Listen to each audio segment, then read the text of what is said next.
उनका रिन्यूअल खत्म हो गया कब का और काम कर रहे हैं।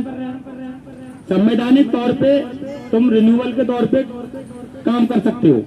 रिन्यूअल खत्म, अगर तुमने निस्वार्थ सेवा नहीं दी है उसी के आधार पे तुम्हें लगाया जाता है निस्वार्थ सेवा जो करते लोग, सरकार लगाती है। आपका इंटरव्यू होता, हमारा इंटरव्यू होता तो पूछेंगे थे ये बातें, आपने कहाँ सेवा दी है, आपसे पूछा था।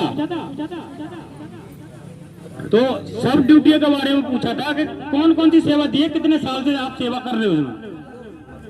जब वो इंटरव्यू हुआ था आईएएस ऑफिसर बैठे थे उसमें, एसडीएम नियंत्रण जो रखता सिविल डिफेंस पे वो भी था, और जो लेटर जारी हुआ था राहुल सुदन सर के पास से हुआ था, डीकॉम चाहे कोई भी है, सबके सहमति से ये नोटिस निकाला गया था जो भर्ती प्रक्रिया की गई थी, और उसको केंद्र सरकार को भी पता था, राज्य सरकार को भी पता था। तब आपने क्यों नहीं कहा इस एक्ट में जो आपदा में आते हैं लोग, तो आप दुरुपयोग के लिए हमें लगा रहे हो। अब आपने हमारी जीविका को नष्ट कर दिया पूरी तरह से, परिवार की जीविका, कहाँ जाएंगे ये लोग। तो अब हमने सवाल जवाब करने हैं आईएएस ऑफिसर से, और मैं तो कर चुका हूँ, 10 दिन हो गए, उनके पास जवाब नहीं है इस चीज का। वो कह रहे लगाएंगे, चल रही है बात। मतलब आपने गलत किया तो इसका भरपाई तो आपको, सजा तो आपको ही मिलेगी, हम तो उसके सजा के हकदार है नहीं। अब हमने नस पकड़ लिए, यहाँ से हिलना नहीं है। हेडक्वार्टर ये दिल्ली सरकार का सचिवालय, यहाँ से हिलना नहीं है बिल्कुल भी, और जिस दिन समाधान हो जाएगा हम खुद चले जाएंगे। जिस दिन समाधान हो जाएगा हम खुद उठ के पहुंच जाएंगे, और समाधान नहीं होगा तब तक हम चाहे घुटने के बल चले यहाँ, और यहाँ हम जवाब लेते रहेंगे, इनसे पूछते रहेंगे। शोषण हुआ है तो क्या हुआ, आप जिम्मेदार हो, हम नहीं है।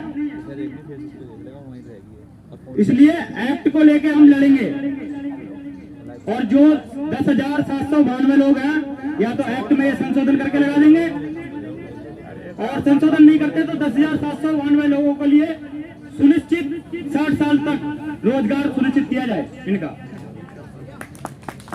और मूलभूत सुविधा जो नहीं मिलती थी, मूलभूत सुविधा उनसे वंचित रखा गया सभी को, क्योंकि ये ड्यूटी हम करते हैं जनता के बीच में। ये ड्यूटी मार्शल की और बहुत सारी ड्यूटियां, तो हादसा होता रहता है, ऑन ड्यूटी टांग कट जाती है, साथी शहीद हो जाते हैं, तो उनको परिवार के जीविका के लिए जो सहायता मिलती है वो कुछ नहीं दिया जाता है सरकार की तरफ से।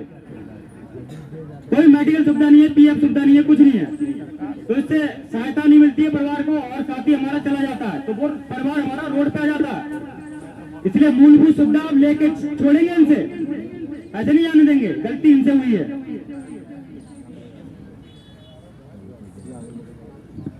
भारत माता की जय।